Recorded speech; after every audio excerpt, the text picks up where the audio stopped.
ಇಲ್ಲ, ಈಗಾಗ್ಲೇ ನಾನು ಕಳೆದ ಬಾರಿನೂ ಕೂಡ ಮೀಟಿಂಗ್ ಮಾಡಿದ್ದೆ ಬಂದಿದ್ದಾಗ. ಒಂದು ಒಂದು ಕುಡಿಯ ನೀರಿನ ವಿಚಾರದಲ್ಲಿ ಅದು ಹಿಂದೆ ಮೀಟಿಂಗ್ ಮಾಡಿದ್ದೆ. ಕಳೆದ ಬಾರಿ ಮಳೆಗಾಲದಿಂದ ಆಗುವಂತ ಪರಿಸ್ಥಿತಿಗಳ ಬಗ್ಗೆ ಏನು ಎಚ್ಚರಿಕೆಯಿಂದ ಇರಬೇಕು, ಎಲ್ಲಾ ಕ್ರಮಗಳನ್ನ ತಗೊಳ್ತಕ್ಕಂಥದ್ದಕ್ಕೆ ನಮ್ಮ ನಗರಾಭಿವೃದ್ಧಿ ಮತ್ತು ಗ್ರಾಮೀಣಾಭಿವೃದ್ಧಿ ಮತ್ತು ಏನು ನಮ್ಮ ಇಂಧನ ಇಲಾಖೆ ಹಾಗೂ ಜಿಲ್ಲಾಡಳಿತ ಎಲ್ಲ ಸಜ್ಜಾಗಿರ್ಬೇಕು. ಆಮೇಲೆ ಪೊಲೀಸು ಮತ್ತೆ ಈ ಏನು ಫೋರ್ಸ್ ಇದೆ, ಈ ರೆಸ್ಕ್ಯೂ ಮಾಡುವಂತ ಫೋರ್ಸ್, ಅವ್ರದ್ದೆಲ್ಲರದ್ದು ಕೂಡ ಎಲ್ಲಾ ರೀತಿಯಾಗೂ ಕೂಡ ಎಚ್ಚರಿಕೆಯಿಂದ ಇರಬೇಕು ಅಂತ ಮಾಡಿದೀವಿ ಅರಣ್ಯ ಇಲಾಖೆಯಿಂದ. ಆದ್ರಿಂದ ಏನೇ ಆದ್ರೂ ಕೂಡ ಮುಂಜಾಗ್ರತೆ ಕ್ರಮಗಳು ಎಲ್ಲವೂ ಕೂಡ ಸಜ್ಜಾಗಿರ್ಬೇಕು ಅಂತ ನಾವು ಚರ್ಚೆ ಮಾಡಾಗಿದೆ. ಇದು ಲ್ಯಾಂಡ್ ಸ್ಲೈಡ್ ಐಡೆಂಟಿಫೈ ಮಾಡಿದ್ದಾರೆ. ಇಲ್ಲ, ಲಾಸ್ಟ್ ಟೈಮ್ ಆಗಿದ್ದ ಕಡೆ ಅದನ್ನು ಕೂಡ ಗಮನ ಇಟ್ಕೊಂಡಿದ್ದಾರೆ. ಕೆಲವು ಕಡೆ ಎಲ್ಲ ಅದಕ್ಕೆ ಕಾಮಗಾರಿಗಳು ಕೂಡ ತಗೊಂಡಿದ್ದಾರೆ.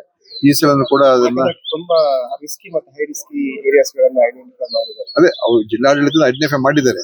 ಮಾಡಿ ಅಲ್ಲಿ ಏನೇನು ಮೊದಲೇ ಕ್ರಮಗಳು ತಗೊಳ್ತಕ್ಕಂಥದ್ದಕ್ಕೆ ಎಲ್ಲೆಲ್ಲಿ ಸಾಧ್ಯ ಆಗಿದೆ ಎಲ್ಲ ಕಡೆ ನಾವು ಹೇಳಕ್ ಆಗೋದಿಲ್ಲ. ಆದ್ರೆ ಕಳೆದ ವರ್ಷ ಮತ್ತೆ ಹಿಂದಿನ ವರ್ಷ ಎಲ್ಲೆಲ್ಲಿ ಹೆಚ್ಚಾಗಿತ್ತು ಅಲ್ಲಿ ನೀವು ಹೆಚ್ಚು ಗಮನ ಕೊಡಿ ಅಂತ ಕೂಡ ಈ ಮೀಟಿಂಗ್ ಎಲ್ಲ ಹೇಳಿದೀವಿ. ಸೊ ಅದರ ಅನುಸಾರ ಅವರು ಆ ಪ್ರಕಾರ ಕ್ರಮ ತಗೊಳ್ತಾರೆ. ಸರ್, ಈಗ SIR ಜಾರಿಗೆ ನೋಡಿ, ಇವತ್ತು SIR ಜಾರಿ ಇದ್ರ ಬಗ್ಗೆ ಖಂಡಿತವಾಗಿ ಇದು ದೇಶದಲ್ಲೇ ಮೊನ್ನೆ ವೆಸ್ಟ್ ಬೆಂಗಾಲ್ ಅಲ್ಲಿ ಆಗಿರುವಂತಹ ಒಂದು ಚುನಾವಣೆ ನೋಡಿದಾಗ ಮತ್ತು ಬೇರೆ ಬೇರೆ ಕಡೆ ಯಾವ ರೀತಿಯಾಗಿ ಚುನಾವಣೆ ಆಯೋಗ ನಡ್ಕೊಳ್ತಾ ಇದೆ, ಅದು ಇವತ್ತು ನಿಜವಾಗ್ಲೂ ಸಂಶಯಾಸ್ಪದವಾದಂತ ರೀತಿ ನಡ್ಕೊಂಡಿದ್ದಾರೆ. ಅವ್ರ ಮೇಲೆ ನಂಬಿಕೆ ವಿಶ್ವಾಸ ಇವತ್ತು ದೇಶದಲ್ಲಿ ವಿರೋಧ ಪಕ್ಷಗಳಿಗೆ ಇಲ್ಲ. ಮತ್ತು ಇದು ಬಹಳ ಒಂದು ಕೆಟ್ಟ ಪರಿಸ್ಥಿತಿ. ಯಾವತ್ತೂ ಕೂಡ ನಮ್ಮ ದೇಶದಲ್ಲಿ ಚುನಾವಣಾ ಆಯೋಗದ ಬಗ್ಗೆ ಯಾರು ಕೂಡ ಸಂಶಯ ಪಡ್ತಾ ಇರಲಿಲ್ಲ. ಯಾಕಂದ್ರೆ ಅದು ನಿಷ್ಪಕ್ಷಪಾತವಾಗಿ ಸ್ವತಂತ್ರವಾಗಿ ಅವರು ನಿರ್ವಹಣೆ ಮಾಡ್ತಾ ಇದ್ರು. ಇವತ್ತು ಆ ಪರಿಸ್ಥಿತಿ ಇಲ್ಲ. ನಮ್ಮ ದೇಶದಲ್ಲಿ ಇವತ್ತು ಎಲ್ಲವನ್ನೂ ಕೂಡ ರಾಜಕೀಯವಾಗಿ ಚುನಾವಣೆ ಗೆಲ್ಲೋದಕ್ಕೆ ಏನ್ ಮಾಡ್ಬೇಕು ಅದು ಇವತ್ತು ಬಿಜೆಪಿ ಮಾಡ್ತಾ ಇದೆ. ಎಲ್ಲವನ್ನೂ ಉಪಯೋಗಿಸುವಂತದ್ದು. ಈಗ ನೋಡಿ, ನೀವು ಪಂಜಾಬ್ ಎಲೆಕ್ಷನ್ ಬರ್ತಾ ಇದೆ, ಅಲ್ಲಿ ಈಗ ED IT ಹೋಗಿ ಅಲ್ಲಿ ಬಿದ್ದಿದ್ದಾರೆ. ಅದೇ ಪಂಜಾಬ್ ಎಲೆಕ್ಷನ್ ಆಗಿದ ತಕ್ಷಣ ಕರ್ನಾಟಕಕ್ಕೆ ಬರ್ತಾರೆ. ED IT ಬಂದು ಕೂತ್ಕೊಂಡು ಇಲ್ಲಿ ಬಿಜೆಪಿಗೆ ಹೇಗೆ ಹೆಲ್ಪ್ ಮಾಡಬೇಕು ಅವ್ರು ಶುರು ಮಾಡ್ತಾರೆ. ಇದು ಏನಾಗೋಗಿದೆ, ಎಲ್ಲಾ ಸಂಸ್ಥೆಗಳನ್ನ ಇವರು ತಮ್ಮ ಚುನಾವಣೆ ಗೆಲ್ಲೋದಕ್ಕೆ ಏನ್ ಬೇಕಾದ್ರೂ ಮಾಡೋದಕ್ಕೆ ತಯಾರಾಗೋಗಿದ್ದಾರೆ. ಆದ್ರೆ ಕರ್ನಾಟಕದಲ್ಲಿ ಈಗ SIR ಇದಕ್ಕೆ ಚುನಾವಣಾ ಆಯೋಗ ನೋಡಿ, ಚುನಾವಣಾ ಆಯೋಗ ಅದರ ಒಂದು ಏನು ಆದೇಶ ಇರುತ್ತೆ ಅದು ಪಾಲನೆ ಆಗ್ಲೇಬೇಕಾಗ್ತದೆ. ಅದ್ರ ಬಗ್ಗೆ ಎರಡು ಮಾತಿಲ್ಲ. ಯಾಕಂತ ಹೇಳಿದ್ರೆ ಅದು ಕಾನೂನು. ಆದ್ರೆ ಅದರಲ್ಲಿ ಇರುವಂತಹ ವಿಷಯಗಳ ಬಗ್ಗೆ ನಾವು ಯಾವ ರೀತಿಯಾಗಿ ಹೋರಾಟ ಮಾಡಬೇಕು ಮತ್ತು ವೆಸ್ಟ್ ಬೆಂಗಾಲ್ ಆದಂತ ರೀತಿಯಾಗಿ ಇಲ್ಲಿ ಏನ್ ಪ್ರಯೋಗ ಮಾಡ್ತಾರೋ ಗೊತ್ತಿಲ್ಲ. ಅಲ್ಲಿ ಎಷ್ಟು ಜನ ವೋಟರ್ ಲಿಸ್ಟ್ ಅಲ್ಲಿ ಇದ್ದಂತಹ ಹೆಸರುಗಳನ್ನ ಅವರು ಅದನ್ನ ಪೂರ್ತಿಯಾಗಿ ತೆಗೆದಾಕ್ಬಿಟ್ರು. ಸುಮಾರು 29 ಲಕ್ಷ ಜನ ಟ್ರೈಬ್ಯುನಲ್ ಮುಂದೆ ಅರ್ಜಿ ಹಾಕೊಂಡಿದ್ದಾರೆ, ನಮ್ ವೋಟ್ ಇದೆ ಅಂತ. ಅದ್ರಲ್ಲಿ ಇತ್ಯರ್ಥ ಆಗಿದ್ದು ಕೇವಲ 1,000 ಎಷ್ಟೋ ಚಿಲ್ಲರೆ ವೋಟು. ಉಳಿದಿರೋದೆಲ್ಲ ಇನ್ನೂ ತೀರ್ಮಾನನೇ ಆಗ್ಲಿಲ್ಲ. ಆ ಟ್ರೈಬ್ಯುನಲ್ ಜಡ್ಜ್ಗಳು ಹೇಳ್ಬಿಟ್ರು, ನಮ್ಗೆ 4 ವರ್ಷ ಆದ್ರೂ ಕೂಡ ಇದನ್ನ ನಾವು ಹೇರ್ ಮಾಡಕ್ ಆಗಲ್ಲ. ಮತ್ತೆ 29 ಲಕ್ಷ ಜನರ ವೋಟ್ ಎಲ್ಲಿಗೆ ಹೋಯ್ತು? ಈಗ ಏನಾಯ್ತು ಅದ್ರದ್ದು? ಈಗ ಒಂದು ವೋಟ್ ಅನ್ನ ನಾವು ಕಳ್ಕೊಂಡಾಗ ಮತ್ತು ಅದಕ್ಕೆ ಅದಕ್ಕೆ ಪರ್ಯಾಯ ಮಾರ್ಗ ಏನು? ಯಾವ ರೀತಿ ಅದನ್ನೇ ಏನ್ ಮಾಡ್ತಾರೋ ಗೊತ್ತಿಲ್ಲ ಇವರು. ಸೊ ಇದನ್ನ ನಾವು ಹೋರಾಟ ಮಾಡ್ತೀವಿ, ಕಾನೂನಾತ್ಮಕವಾಗಿ ಹೋರಾಟ ಮಾಡ್ಬೇಕು. ನಮ್ಮ ಇವತ್ತು ಇಲ್ಲಿ ನಾವು ಬೇರೆ ರೀತಿಯಾಗಿ ಏನೇನು ಅವ್ರು ಮಾಡ್ತಿರ್ತಾರೆ ನೋಡ್ಕೊಂಡು ಅದಕ್ಕೆ ನಾವು ಸಜ್ಜಾಗುವಂತದ್ದು ಕೂಡ ಮಾಡ್ಕೋಬೇಕಾಗ್ತದೆ. ಮತ್ತೆ ಏನಾದ್ರೂ ಅವರು ಈಗ ವೆಸ್ಟ್ ಬೆಂಗಾಲ್ ಏನ್ ಮಾಡಿದ್ರು, ಅದೊಂದು ಹೊಸ ಒಂದು ಸಾಫ್ಟ್ವೇರ್ ಎಲ್ಲ ಉಪಯೋಗ ಮಾಡಿ ಆ ಸಾಫ್ಟ್ವೇರ್ ಯಾರನ್ನ ಮತಗಳನ್ನ ತೆಗಿಬೇಕು ಆ ಸಾಫ್ಟ್ವೇರ್ ಡಿಸೈಡ್ ಮಾಡ್ಬಿಡ್ತು. ಆಯ್ತಾ? ಆ ತರದಕ್ಕೆಲ್ಲ ಅವಕಾಶ ಸಿಗಬಾರ್ದು. AI ಯೂಸ್ ಮಾಡಿದ್ದೇನೆ ಅಂತ ಹೇಳ್ತಾರೆ. ಅದರಲ್ಲಿ ಸೋಷಿಯಲ್ ಮೀಡಿಯಾದಲ್ಲಿ ಈಗ ನಾವು ನಮ್ಮ ಸೋಷಿಯಲ್ ಮೀಡಿಯಾ ನೋಡಿದ್ರೆ ನಾವು ಕಾಂಗ್ರೆಸ್ ಪರ ಅಂತ ಗೊತ್ತಾಗುತ್ತೆ. ಇವ್ರು ವೋಟ್ ತೆಗೆದಾಕ್ಬಿಡುದು. ಅದು ಯಾವ್ದೋ ಒಂದು AI ಫಾರ್ಮುಲಾ. ಅದನ್ನ ನಾವು ಟ್ರೈಬ್ಯುನಲ್ ಮುಂದೆ ಕೂತ್ಕೋಬೇಕು. ಟ್ರೈಬ್ಯುನಲ್ ಮುಂದೆ ಕೂತ್ಕೊಂಡು ಇತ್ಯರ್ಥ ಆಗ್ಬೇಕಲ್ಲ. ಅದಕ್ಕೋಸ್ಕರ ಇದು ಬಹಳ ಗಂಭೀರವಾದಂತ ವಿಷಯ. ಅದಕ್ಕೆ ನಾವು ಹೋರಾಟ ಮಾಡ್ಲೇಬೇಕು. ತಮಿಳ್ನಾಡಲ್ಲಿ ಯಾಕೆ ವರ್ಕ್ ಆಗೋದಿಲ್ಲ ಅಂತ ಹೇಳಿದ್ರೆ ಅಲ್ಲೇನು ಅವ್ರಿಗೇನು ಇದು ಏನ್ ಮಾಡಕ್ ಅವರು ವೆಸ್ಟ್ ಬೆಂಗಾಲ್ ಅಲ್ಲಿ ಬಿಹಾರಲ್ಲಿ ಏನಾಯ್ತು, ಮತ್ತೆ ಬೇರೆ ರಾಜ್ಯಗಳು ಅದಕ್ಕಿಂತ ವಿನೂತನವಾಗಿ ವೆಸ್ಟ್ ಬೆಂಗಾಲ್ ಅಲ್ಲಿ ಮಾಡಿದ್ರು. ಬಿಹಾರಲ್ಲಿ ಈ ಸಿಸ್ಟಮ್ ಇರ್ಲಿಲ್ಲ. ಈ ತರ ಒಂದು ಯಾವ್ದೋ ಒಂದು ಸಾಫ್ಟ್ವೇರ್ ಉಪಯೋಗ ಮಾಡ್ಕೊಂಡು ಅದರಲ್ಲಿ ವೋಟ್ ಗಳನ್ನ ಅದನ್ನ ತೆಗೆದಾಕ್ತಕ್ಕಂಥದ್ದು ಬಿಹಾರಲ್ಲಿ ಇರ್ಲಿಲ್ಲ. ಅದು ವೆಸ್ಟ್ ಬೆಂಗಾಲ್ ತಗೊಂಡ್ ಬಂದ್ರು. ಯಾಕಂದ್ರೆ ಇದನ್ನ ಯಾವ ಕಾನೂನು ಅಡಿಯಲ್ಲಿದೆ, ಹೇಗೆ ಮಾಡಕ್ ಸಾಧ್ಯ? ಈಗ ಕರ್ನಾಟಕಕ್ಕೆ ಏನ್ ತಗೊಂಡ್ಬರ್ತಾರೋ ಗೊತ್ತಿಲ್ಲ, ಪಂಜಾಬ್ ಅಲ್ಲಿ ಏನ್ ತಗೊಂಡ್ಬರ್ತಾರೋ ಗೊತ್ತಿಲ್ಲ. ಯಾಕಂತ ಹೇಳಿದ್ರೆ ಇದು ಮತ್ತು ಅವ್ರಿಗೆ ಸುಪ್ರೀಂ ಪವರ್ ಕೊಟ್ಬಿಟ್ಟಿದ್ದಾರೆ. ಈಗ ಅವ್ರೇನ್ ಪವರ್ ಕೊಟ್ಟಿದ್ದಾರೆ ಚೀಫ್ ಎಲೆಕ್ಷನ್ ಕಮಿಷನ್ ಅಂತ ಹೇಳಿದ್ರೆ, ಕೋರ್ಟ್ಗಳು ಕೂಡ ಅವರ ಒಂದು ಇದರ ವಿಚಾರದಲ್ಲಿ ಯಾವುದೇ ರೀತಿಯ ಅವರು ಅಕೌಂಟಬಲ್ ಅಲ್ಲ ಅಂತ ಕಾನೂನು ಬದಲಾವಣೆ ಯಾಕೆ ಮಾಡಿದ್ರು? ಚೀಫ್ ಎಲೆಕ್ಷನ್ ಕಮಿಷನ್ ತಪ್ಪು ಮಾಡಿದ್ರೆ ಕೋರ್ಟ್ ಅಲ್ಲೂ ಕೂಡ ಪ್ರಶ್ನೆ ಮಾಡಂಗಿಲ್ಲ ಅಂತೆ. ಆ ಕಾನೂನನ್ನ ತಗೊಂಡ್ ಬಂದಿದ್ದಾರೆ. ಆಯ್ತಾ? ಮತ್ತೆ ಚೀಫ್ ಎಲೆಕ್ಷನ್ ಕಮಿಷನ್ ಅಪಾಯಿಂಟ್ಮೆಂಟ್ ಅಲ್ಲಿ ಸುಪ್ರೀಂ ಕೋರ್ಟ್ ಚೀಫ್ ಜಸ್ಟಿಸ್ ನ ತೆಗೆದಾಕಿದ್ರು. ಸೊ ಯಾರು ಬೇಕಾದ್ರೂ ಇವ್ರು ಹಾಕೊಳ್ತಾರೆ. ಇಷ್ಟು ಓಪನ್ ಆಗಿ ಪಕ್ಷಪಾತ ಮಾಡ್ತಾರೆ, ಇಷ್ಟು ಓಪನ್ ಆಗಿ ಅವರು ದುರುಪಯೋಗ ಪಡಿಸ್ಕೊಳ್ತಾ ಇದಾರೆ. ಎಲೆಕ್ಷನ್ ಕಮಿಷನ್, IT, ED ಎಲ್ಲ ಓಪನ್, ಎಲ್ರಿಗೂ ಇದನ್ನ ಸೀಕ್ರೆಟ್ ಏನಲ್ಲ. ಈಗ ಪಂಜಾಬ್ ನಲ್ಲಿ ಆಪ್ ಮತ್ತೆ ಕಾಂಗ್ರೆಸ್ ಮೇಲೆ ಬೀಳ್ತಾರೆ. ಈಗ ನೆಕ್ಸ್ಟ್ ಕರ್ನಾಟಕಕ್ಕೆ ಕಾಂಗ್ರೆಸ್ ಬಿಜೆಪಿ ಅವ್ರು ಎಷ್ಟೇ ಭ್ರಷ್ಟರಾಗಿರ್ಲಿ, ಎಷ್ಟೇ ಸಾವಿರಾರು ಕೋಟಿ ಇರ್ಲಿ, ಅವ್ರನ್ನ ಒಬ್ಬರನ್ನು ಮುಟ್ಟೋದಿಲ್ಲ. ಯಾರು ಬಿಜೆಪಿಗೆ ಸೇರ್ಕೊಳ್ತಾರೆ ಅವ್ರನ್ನ ಮತ್ತೆ ಪಾರ್ಟಿನ ಶಿಫ್ಟ್ ಮಾಡಿಸೋದು. ನೀವು ನಮ್ ಜೊತೆ ಬರ್ದೇ ಹೋದ್ರೆ ನಿಮ್ಮನ್ನ ಮುಗಿಸ್ತೀವಿ, IT, ED ನಿಮ್ಮಿಂದ ಬೀಳಿಸ್ತೀವಿ. ಈ ತರದ ಒಂದು ಮಾಡ್ತಾ ಇದ್ದಾರೆ ಈ ದೇಶದಲ್ಲಿ. ಚುನಾವಣೆ ಗೆಲ್ಲದೆ ಮುಖ್ಯ ಆಗೋಗಿದೆ ಹೊರತು ದೇಶದ ಆರ್ಥಿಕ ಪರಿಸ್ಥಿತಿ ಹಾಳಾಗೋಗ್ಲಿ, ದೇಶ ವಿದೇಶಿಕ ನೀತಿ ಹಾಳಾಗೋಗ್ಲಿ. ದೇಶದಲ್ಲಿ ಇವತ್ತು ಪತ್ರಿಕಾ ಸ್ವಾತಂತ್ರ್ಯ 157ನೇ ಸ್ಥಾನದಲ್ಲಿದೆ ಈ ವಿಶ್ವ ಒಂದು ದರ್ಜೆಯಲ್ಲಿ. ಇದು ನಾಚಿಕೆಗೇಡಿನ ವಿಚಾರ ಅಲ್ವಾ? ಪಾಕಿಸ್ತಾನ್ಗಿಂತ ನಾವು ಇನ್ನೂ ಹಿಂದೆ ಬಿದ್ದಿದೀವಿ. ಎಂತ ಪರಿಸ್ಥಿತಿ ನಮ್ಮ ದೇಶಕ್ಕೆ ಬಂದಿದೆ ಇದ್ರ ನಿಜ. ನೀವ್ ಮಾತಾಡಿ ನಾಳೆ ನೋಡೋಣ ನಿಮ್ ಚಾನೆಲ್ ಇಂದ. ಅವರೇ ಮಾತಾಡೋದಿಲ್ಲ. ಒಂದ್ ಪ್ರಶ್ನೆ ಕೇಳೋದಕ್ಕೆ ನಿಮ್ಗೆ ರೈಟ್ಸ್ ಇಲ್ಲ ಇವತ್ತು ಪ್ರಧಾನಮಂತ್ರಿಗೆ, ಅಮಿತ್ ಶಾಗೆ. ಕೇಳಿದ್ರೆ ನಿಮ್ಮನ್ನ ಮುಗಿಸ್ತಾರ ಅಲ್ಲೇ. ಕೇಳ್ಬಿಡಿ ನೋಡ್ಬಿಡೋಣ.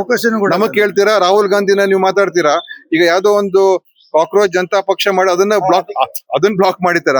ಯಾರಾದ್ರೂ ಅವ್ರ ಬಗ್ಗೆ ನೆಗೆಟಿವ್ ಆಗಿ ಮಾತಾಡಿದ್ರೆ ಅವ್ರ ಅಕೌಂಟ್ಸ್ ಗಳೇ ಬ್ಲಾಕ್ ಆಗ್ತದೆ. ಈ ತರ ಎಲ್ಲ ಇದ್ದಾಗ ಇದು ನಾವೆಲ್ಲ ಹೇಳ್ತಾ ಇರೋದು, ಇದು ವಿಶ್ವ ಮಟ್ಟದಲ್ಲಿ ಅನಲೈಸ್ ಮಾಡ್ತಕ್ಕಂಥವ್ರು. ಪತ್ರಿಕಾ ಸ್ವಾತಂತ್ರ್ಯ ಈ ದೇಶದಲ್ಲಿ ಇದೆಯಾ ಅಂತ ನೋಡಿದಾಗ ಇದು ಇಲ್ಲ.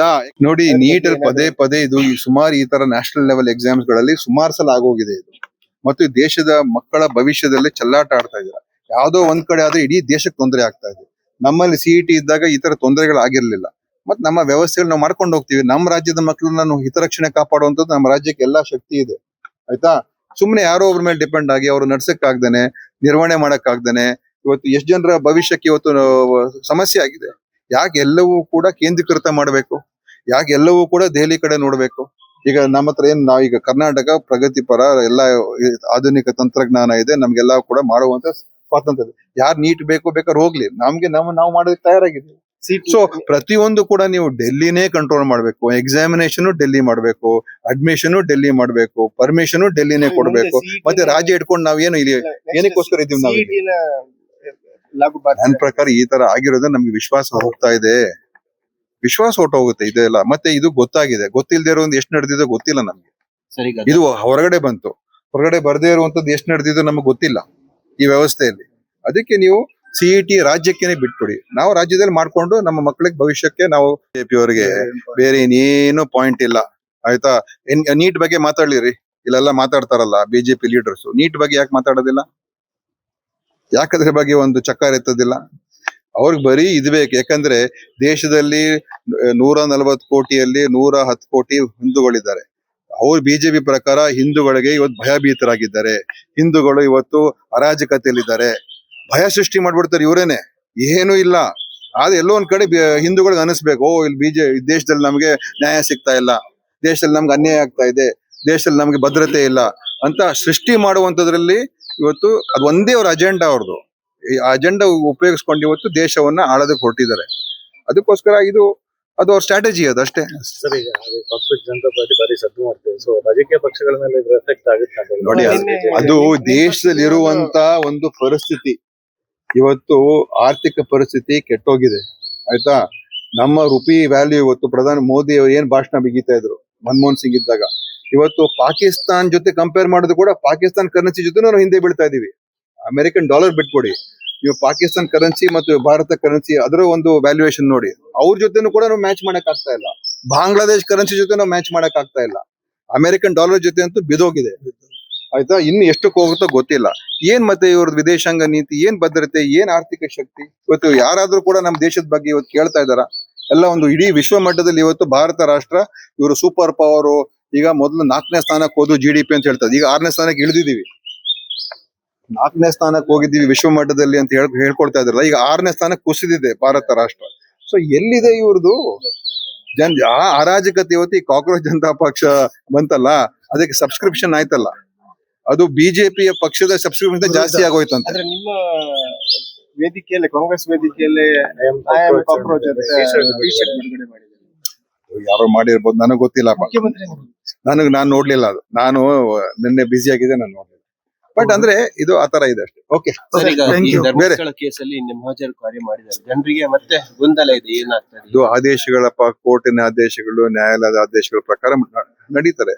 ನಾವೇನು ಆದೇಶಗಳ ಪ್ರಕಾರ ಹೋಗ್ಬೇಕಾಗ್ತದೆ. ಸೊ ಕೋರ್ಟ್ ಏನ್ ಹೇಳುತ್ತೆ ಅದ್ರ ಪ್ರಕಾರ ಮಾಡ್ತಾರೆ. ಸರ್, ಓಕೆ, ರಾಜಣ್ಣ ಅವರು ಮತ್ತೆ ಇವರು ಯಾರು ಪರಮೇಶ್ವರ್ ಅವರು ಮುಖ್ಯಮಂತ್ರಿ ನೋಡಿ, ಆ ವಿಷಯದ ಬಗ್ಗೆ ನಿಮ್ಮಲ್ಲೇ ಚರ್ಚೆಗೆ ಗೊಂದಲಗಳಿದ್ದಾವೆ ಸರ್. ಯಾವ ಗೊಂದಲ ಇಲ್ಲ, ಯಾವ ಚರ್ಚೆ ಇಲ್ಲ. ಮೊನ್ನೆ ತುಮಕೂರಿನಲ್ಲೇ ಎಲ್ಲ ಒಟ್ಟಿಗೆ ಹೋಗಿ ದೊಡ್ಡ ಸಮಾವೇಶ, ಐವನೂರು ಹೋಗಿದ್ರು, ಲಕ್ಷಾಂತರ ಜನ ಸೇರಿದ್ದಾರೆ. ಅವ್ರು ನೀವೇನೋ ಮೀಡಿಯಾ ಕೇಳ್ತಾರೆ, ಕೆಲವರಿಗೆ ಹೇಳುವಂತ ಇರ್ತದೆ. ಸೊ ಕೇಳಿದಾಗ ಏನೋ ಹೇಳ್ಬಿಡ್ತಾರೆ, ಅದೇ ಸುದ್ದಿ. ಅದಕ್ಕೆ ಯಾವ ತರ ಯಾವ್ದು ಇಲ್ಲ. Okay, thank you. Thank you sir.